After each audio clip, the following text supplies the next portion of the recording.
Welcome back to the all-wheel drive Mugen SI build, and we are back here for a fresh week. Car is on the ground, guys. Big update. So as you guys saw last time, we were getting the steering rack all sorted out in this car, and it is pretty much all sorted in the front of the car. I ordered some parts to get that bump steer kit corrected, which I will be showing you. All simple off-the-shelf parts that are available. Should correct any bump steer issues that we have, so I'll be showing you that when those come in. But big thing is, car is back on the ground. The nice thing about doing it this way and having the factory subframe in its home where it's supposed to be, not spaced down or any other complications of it, is the car is its normal height. Like, we don't have any weird suspension geometry going on. We don't have to change things, space the motor down, space the strut down, things like that that would recorrect the suspension geometry on this car. So being that we mounted that subframe in factory location is a great plus. Now obviously there is some things that we have to direct, and that's going to be that bump steer kit, which will be in another video. Today and this week he is going to start focusing on doing the turbo kit in this car. So he's going to begin building the turbo manifold, and if you guys know, on this 8th gen car they definitely are tight for space. Let me put this hood up. Things are space limited in these cars. They have a pretty large cowl up here, and of course I clicked this thing down, so it's just sitting here. If I can get this damn thing up. Come here. One-handed is not the move for this. Hang on. All right, there we go. Now we got that off. So you can see, obviously the motor is pretty close anyways. Moving over to K24, but space is pretty limited. So building a manifold of this car is definitely going to make things fit better, or fit the best they can, just because of our space limitations. Pretty excited to see what he comes up with. It's probably going to be similar to my white EK next door, which I'll show you guys. Turbo placement will be right around here. We are going to do a Sidewinder, equal length runner, as equal as we can make it. And then obviously run the downpipe down through its normal spot, which I'll show you later on when he gets on to that. Let me set this up. Just wanted to go ahead and get this week started out. It's going to be a mixed clips as we work through this and work through Fab. Just trying to keep you guys updated. We'll go over and see the white EK turbo manifold that I'm talking about. But here we are, new week. Let's get some good progress done. All right, coming over here. Like I said, I'd show you guys. This is the turbo placement on this car. You can see the housing is modified as well. Definitely is nice because it moves the turbocharger away from the cylinder head and gives us plenty of room.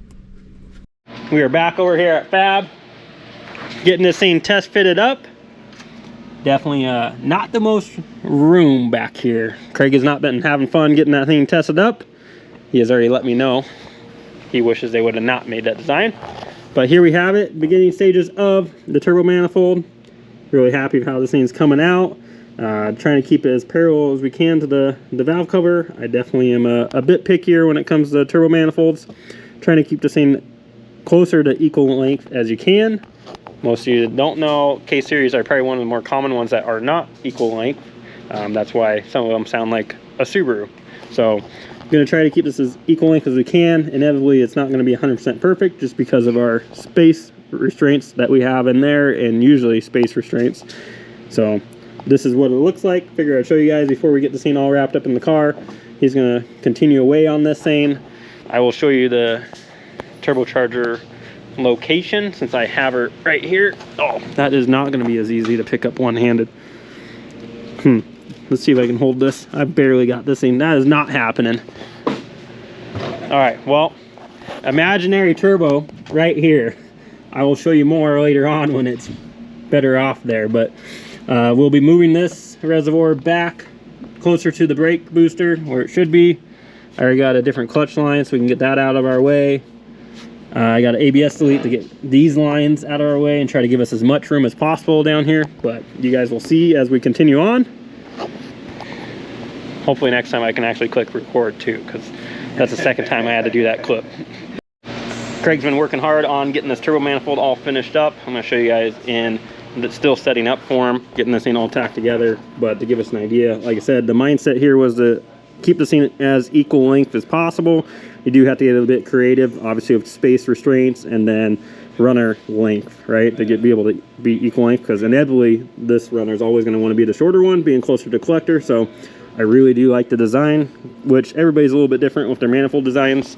Craig knows I kind of like that twisted style design more than I would if it just ran over to the collector. It comes down to a preference. At the end of the day, it all will work. You know, obviously it'll be different sounds. I'm excited to see how this one sounds to keep us closer to a Honda sound instead of having the unequal length runners and then being closer to a Subaru sound. So here it is, guys. Like I said, all intact form. Everything's looking good. He's gonna get this thing all back purged and welded out, and then he'll move on to the next steps of this thing of getting it back on the car, getting the turbo kind of roughly mocked out of where he is going to go, and then I'll be able to actually show you guys the placement. Some things are going to be a bit different since I do plan on using actually a different engine than this. I was going to do a simple piston rod motor, but as you guys know, things escalate. So the motor I'll be putting in here, to give you a hint, will be a K20 head, K24 block. There's a lot of reasons of going about this, but that is just what motor setup I do have here. And some of these things, like this, is not going to be on there. It's going to have a port in the front, so it's going to give us more space here. Turbocharger is going to be over here anyways, but we'll kind of get an idea for where we're going to be. And all we need the turbo to come down and go through here for intercooler piping. But like I said, he'll be able to show us once we get to that stage. Right now, I just want to show you guys the manifold all tacked up and ready to go. Chris is spraying for spiders right now as we speak, since he's so afraid of them.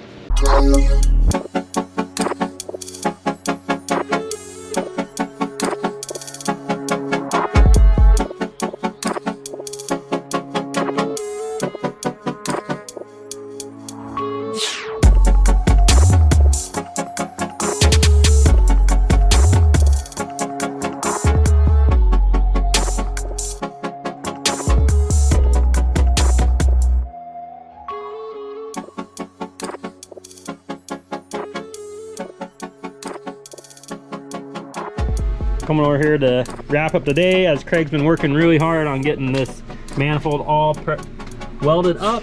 He actually got the turbo welded up and mounted up before he was heading out of here today, and I am really happy with how this thing's turning out.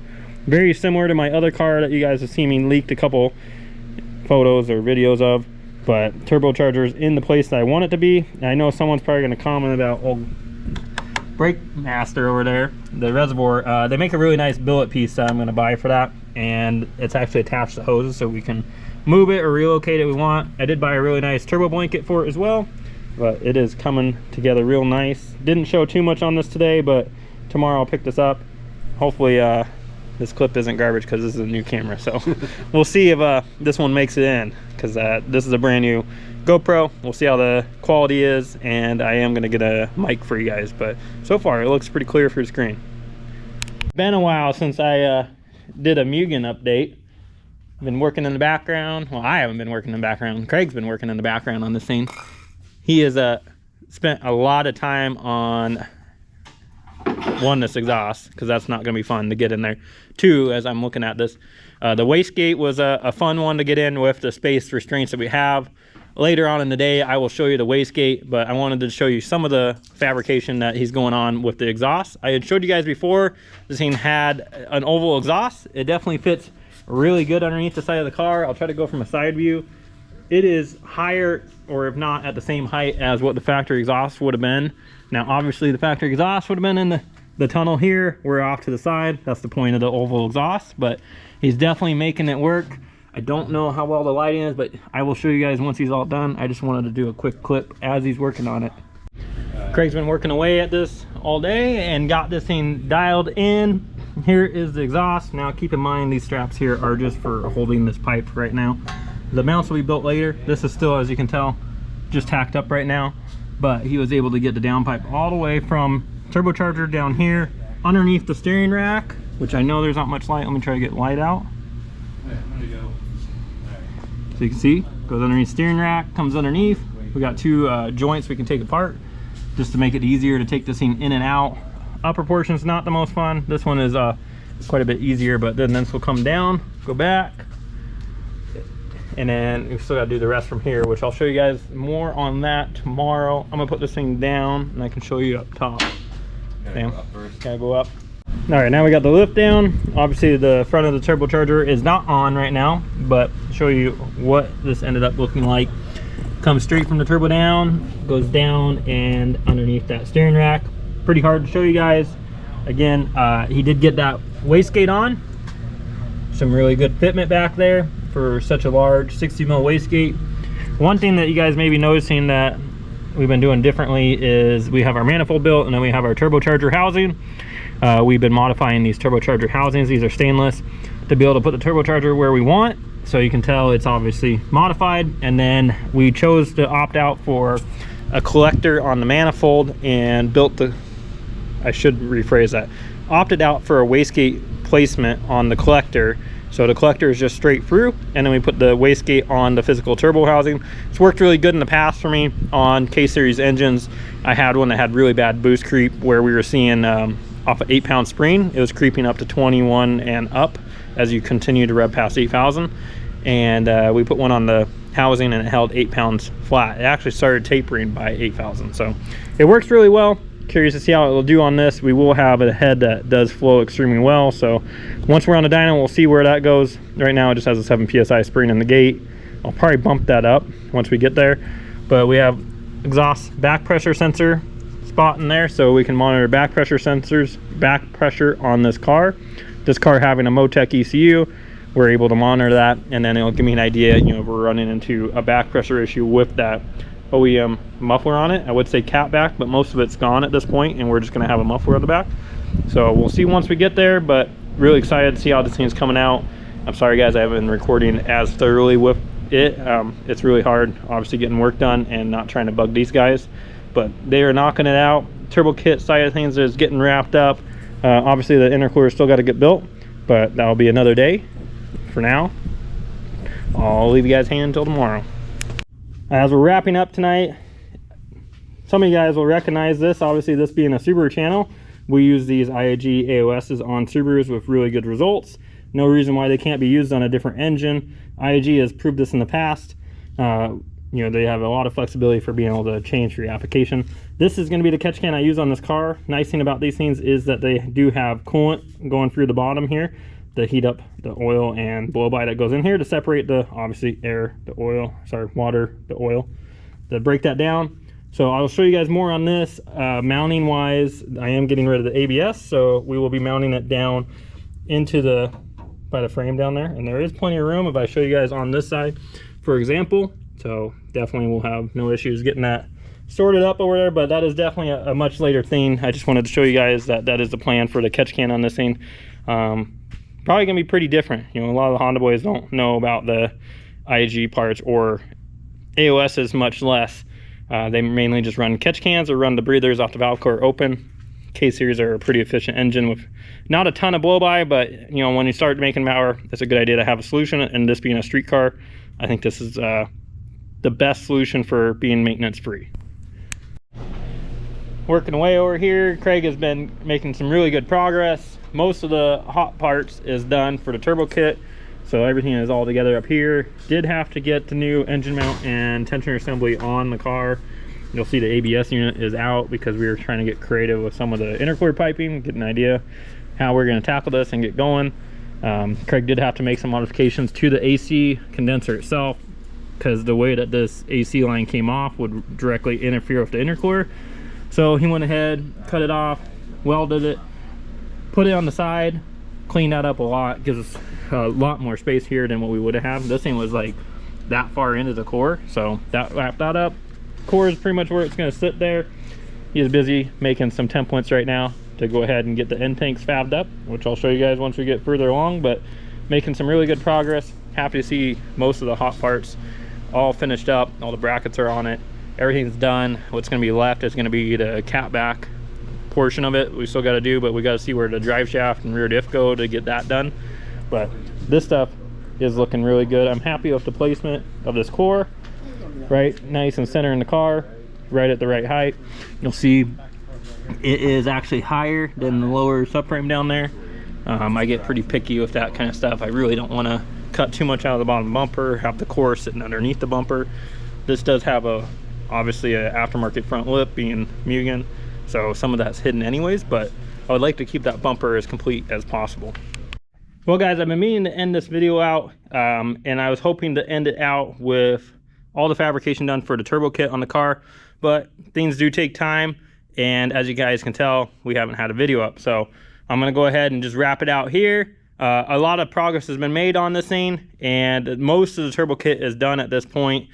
He is working on fabricating the intercooler right now, as you guys can see. Very large intercooler on here. This is a 4.5 inch 1000 horsepower Garrett core on here. He's in the process of building the end tanks. I figured, like I said, just wrap this video up. Intercooler pipe's gonna be coming off over here. I like my intercooler, it's very symmetrical. I wanted to fill out the whole entire bumper. It's one of those things that, you know, you see it every time you look at the front of the car. So it is a big piece of the puzzle. Really excited to see this intercooler come together. And I have decided on intercooler piping routing. I don't know if we had talked about it in the prior video clip of this or not. Obviously we are going to be going traditional here, flip-flopped. This side will be going over to the turbocharger. Intake is going to come down to this side. So you're going to have turbo run over, down to the intercooler, go through the intercooler, back up to the intake manifold there. Best way we could see about doing it with having this large of an intercooler on it. There's definitely different ways that you could do this, and a lot of the people that have these cars have a smaller core here, run an intercooler pipe on top.